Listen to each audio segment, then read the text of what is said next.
I want to leave some time for questions, but I would love to do something really quick. I need everybody to stand up.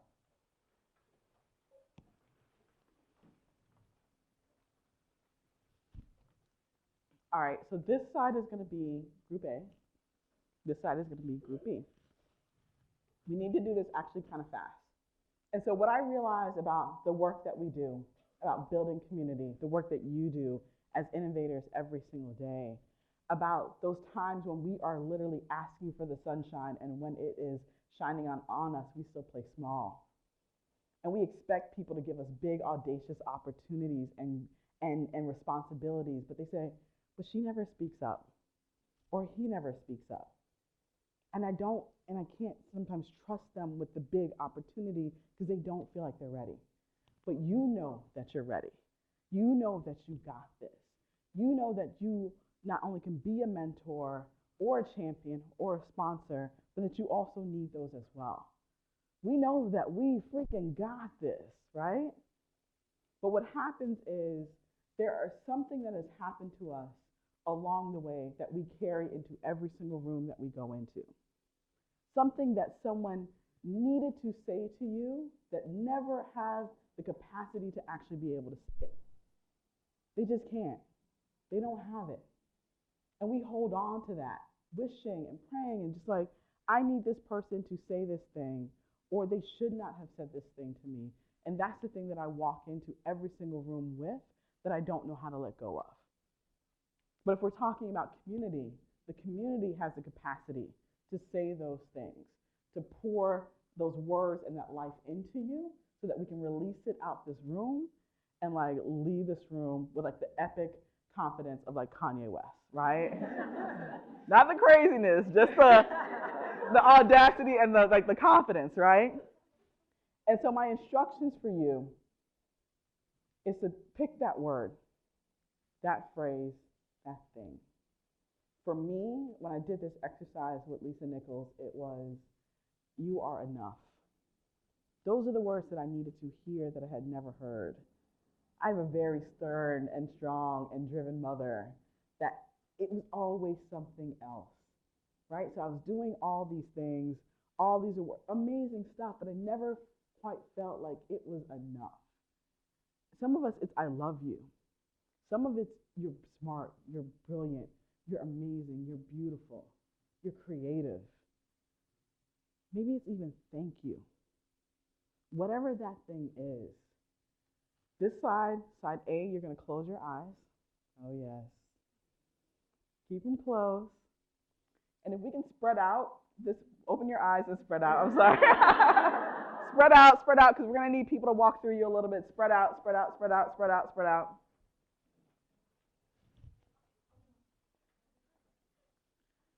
All right, once you find your spot, close your eyes. I got room up here in the front. The sign said full house, come to the front, plenty of space. This side, you are going, and we're going to do this fast, so we have about 60 seconds. As many people on the other side of the room, they're going to keep their eyes closed, right? So you won't be able to see who is whispering. That thing that you need to hear, that you need to let go of, leaving this amazing event today. The first annual, by the way. Annual, because it's going to happen again, right? We're going to speak it into existence. That whatever that thing is that you need to say, you're going to whisper it into as many people on this side of the room in their ear as possible and then move on to the next person. Got it? Very clear? So close your eyes. We're going to do this really fast. No thesis, no like none of that, just really quick. Ready? Go, 60 seconds. Yes.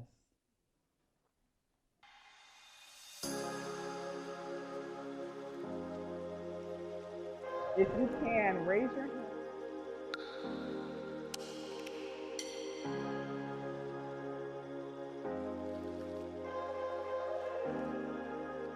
All right, 10. keynote speech, and I can honestly say it was the most engaging talk that I've probably ever seen in person. She was just so inspiring, hearing about her work and how she's actually, switched careers and been able to really bring change to her community and communities across the globe and across America. And I just loved how she really brought everyone into the conversation. She was so relatable. She got everyone talking right from the get-go, got us sharing with each other and with the group. And we did a whisper exercise, which I must say was just completely life-changing. We had very much tears here. And yeah, just so grateful to Felecia, and hope that we'll be able to welcome her here at Google again in the near future. Everybody take a deep breath. Thank you. Everyone always misses me, but I love that. Thank you. All right, so side B, you are going to close your eyes. Make sure that there's room around you for people to be able to flow.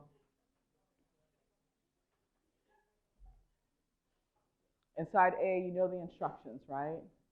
That thing that you've always wanted someone to say to you that they don't have the capacity to say. Let this room fill you up. Use those words, because what you'll find is someone else needed to hear that exact same thing today. And when I do this, there are tears. So if there are tears, let them flow. It's okay. It's a safe space today. That's why this event was created. You have 60 seconds. Go.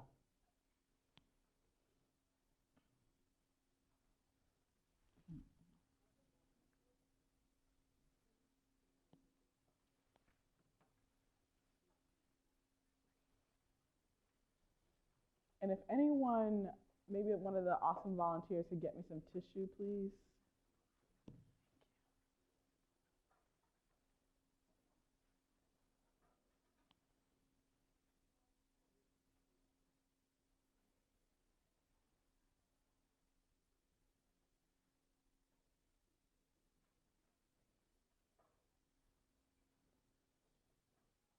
"45 seconds.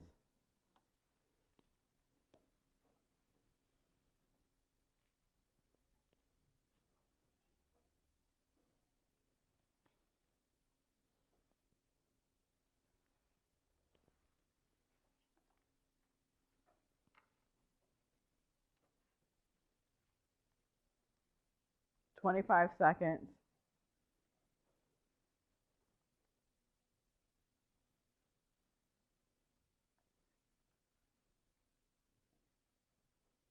Raise your hand if anyone has not come to you yet, just so we know. I want to make sure we don't miss anyone.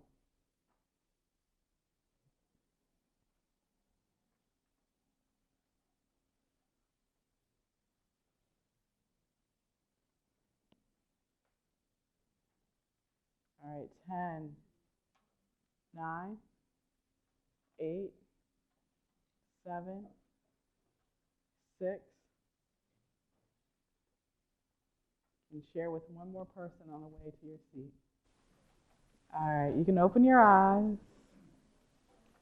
I think we have some tissues around if anyone needs one.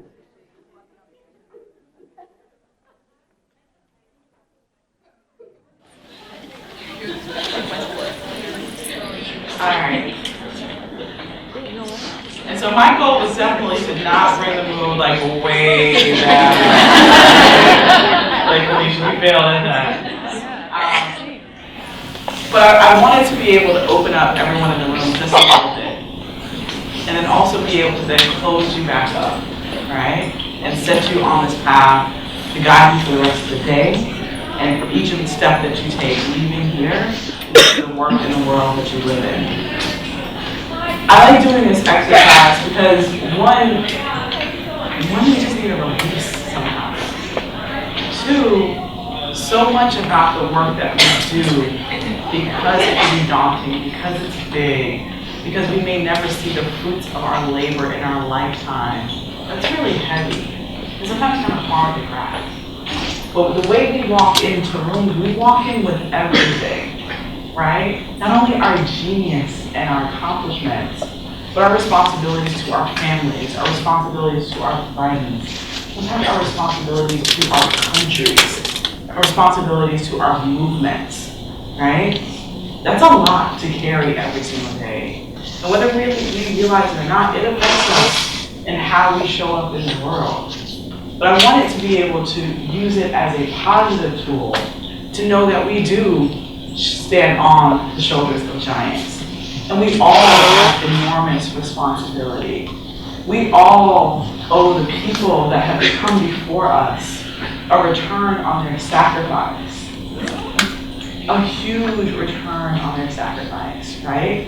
So much of in this space here in the Bay Area is talked about return on investment. But the return on the sacrifice of our parents, our friends and family, those people that are nameless, that have opened up doors for us, that allow us to just be able to come in, that also leave the door open for other people. That's what community is about. Like, how do we create an ecosystem that is healthy for everyone to be able to thrive and do their best work? But my challenge for you today is to not hold back.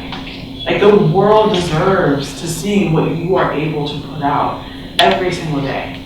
So you hiding your brilliance, your excellence, your badassness, right? That's unacceptable.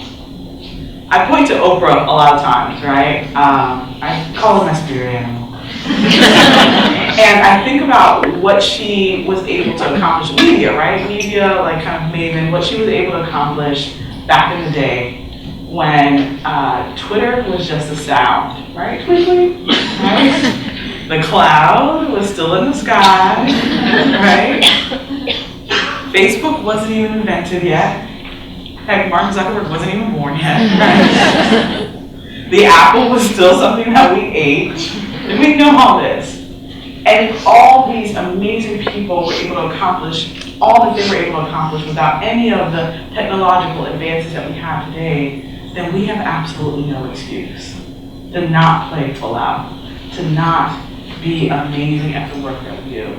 But it's hard work. Overcoming imposter syndrome, standing up, it's really hard work. And it's something that you're going to get better at every single day, but it doesn't actually go away. Every time you level up, it's going to require a new version of you. And so you need safe spaces like this as much as possible to shed all of that. I like to call it removing your emotional Spanx. I know what I'm talking about, right?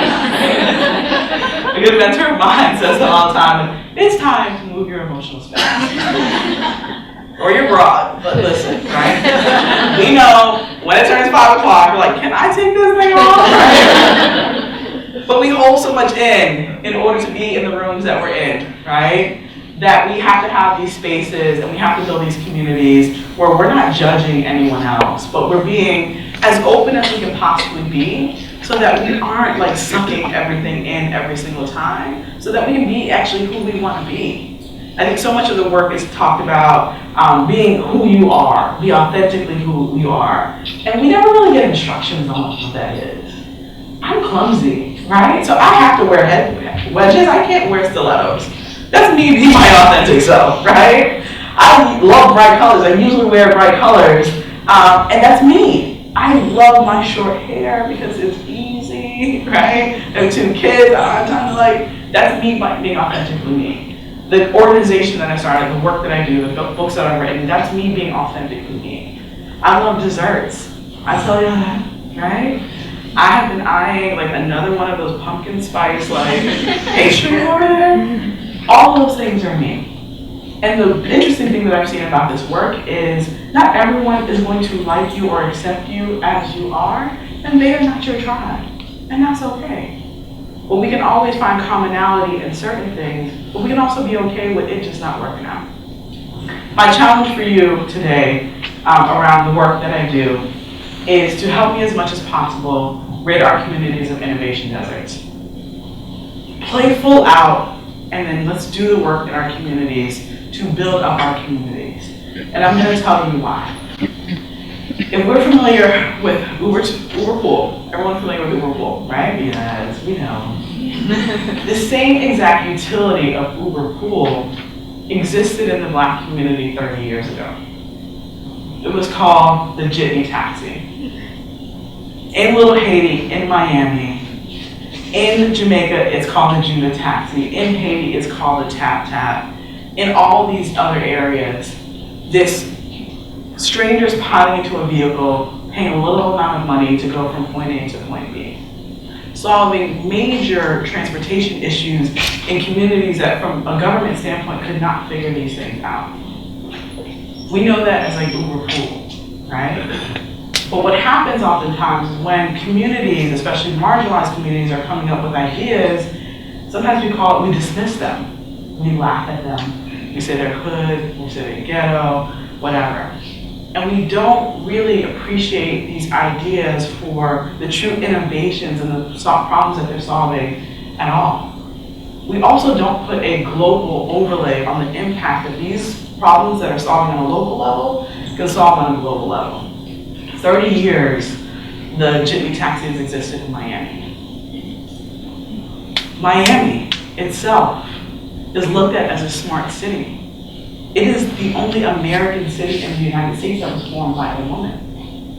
And so when we talk about transforming cities and communities, and it being so male-dominated right now, but we don't look at who one of the originators are of the city we like to party at, right? But a city that means so much, that was founded by a woman. Kickstarter, Indiegogo, I talk about these all the time. In the Black church, we crowdfund every Sunday. It's called Passing the Plate.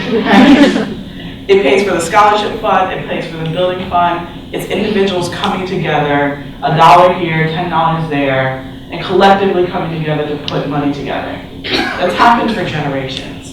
In Jamaica, it's called Partner. Throughout the continent of Africa for centuries, it's been called Susu. So it's not for a lack of ideas in these communities. It's for a lack of, one, the respectable amount of funding, and moreover, the right amount of resources, and looking at these communities for the opportunities first and not the challenges. And so while we are building ourselves and doing professional development and doing this work, I would love for each and one of you, as you're looking at the community that you live in, like how do we reframe the way that we do community impact work in the communities that we live in? But most importantly, turn these communities not into innovation hubs and innovation districts and asset-filled spaces where we value the contribution of minority communities, and then we also at the same time help them add value into the innovation economy. Thank you all so much.